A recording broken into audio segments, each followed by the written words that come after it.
ইসলাম ধর্মে কোন কোন প্রাণীকে হত্যা করা নিষেধ এবং কেন আল্লাহ তাআলা কিছু প্রাণীকে রক্ষা করার নির্দেশ দিয়েছেন? ইসলাম এমন একটি ধর্ম যা শুধু মানুষ নয়, প্রাণীকেও সম্মান ও দয়া করতে শেখায়। রাসূলুল্লাহ সাল্লাল্লাহু আলাইহি ওয়াসাল্লাম বলেছেন, যে ব্যক্তি কোনো পাখি বা জীবকে অন্যায়ভাবে হত্যা করে, আল্লাহ তার হিসাব নেবেন। মুসনাদে আহমদ।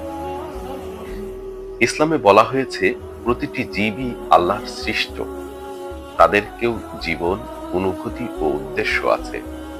তাই বিনা কারণে কোনো প্রাণী হত্যা করা মারাত্মক গুনাহ। যেসব প্রাণী হত্যা করা নিষেধ: ১. মৌমাছি। রাসূলুল্লাহ সাল্লাল্লাহু আলাইহি ওয়াসাল্লাম বলেছেন, মৌমাছি হত্যা করো না। কারণ মৌমাছি এমন একটি প্রাণী যা মানুষকে উপকার দেয়, মধু উৎপাদন করে, ফুলে পরাগায়ন ঘটায় এবং পরিবেশকে ভারসাম্যপূর্ণ রাখে। কোরআনে আল্লাহ তাআলা এমনকি একটি সূরার নামও রেখেছেন সূরা আল নাহাল, অর্থাৎ মৌমাছি। তাই এই প্রাণী হত্যা করা নিষিদ্ধ। ২. পিপীলিকা বা পিঁপড়া। এক হাদিসে এসেছে, একজন নবী একদল পিঁপড়া দ্বারা কামড় খাওয়ায় তিনি রাগে পুরা পিঁপড়ার বাসা উড়িয়ে দেন। তখন আল্লাহ তাআলা তাকে বললেন, একটি পিঁপড়া তোমাকে কামড়েছে আর তুমি পুরা একটি উম্মতকে জ্বালিয়ে দিলে। সূরা বুখারী, সহিহ বুখারী।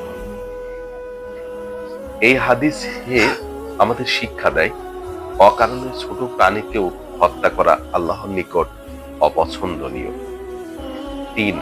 হুদহুদ পাখি। সূরা নামলে আল্লাহ হযরত সুলাইমান আলাইহিস সালাম এর কাহিনীতে হুদহুদ পাখির কথা বলেছেন। এই পাখি নবী সুলাইমানকে গুরুত্বপূর্ণ বার্তা এনে দিয়েছিল। রাসূলুল্লাহ সাল্লাল্লাহু আলাইহি ওয়াসাল্লাম বলেছেন, ৪টি প্রাণী হত্যা করা নিষেধ: পিঁপড়া, মৌমাছি, হুদহুদ ও সুরসুরা। আবু দাউদ শরীফে বললেন হাদিসটি। ৪. সুরসুরা এক ধরনের ছোট পাখি বা কাঠঠোকরা।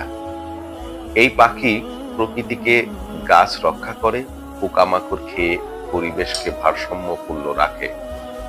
তাই একে হত্যা করা নিষিদ্ধ করা হয়েছে। এই হাদিসগুলো আমাদের একটাই শিক্ষা দেয়, প্রাণীকে ভালোবাসা মানেই আল্লাহর সৃষ্ট ভালোবাসা। একটি প্রাণী যদি অকারণে হত্যা করা হয়, তাতে আল্লাহর ক্রোধ নেমে আসে। রাসূলুল্লাহ সাল্লাল্লাহু আলাইহি ওয়াসাল্লাম বলেছেন, একজন নারীকে জাহান্নামে নিক্ষেপ করা হয়েছে কারণ সে একটি বিড়ালকে না খাইয়ে, না ছেড়ে বন্দী করে রেখেছিল। সহিহ বুখারী। অন্যদিকে এক ব্যক্তি শুধু তৃষ্ণার্ত কুকুরকে পানি খাওয়ানোর জন্য জান্নাত লাভ করেছে। সহিহ বুখারী। এটাই ইসলামের দয়া, এটাই মানবতা।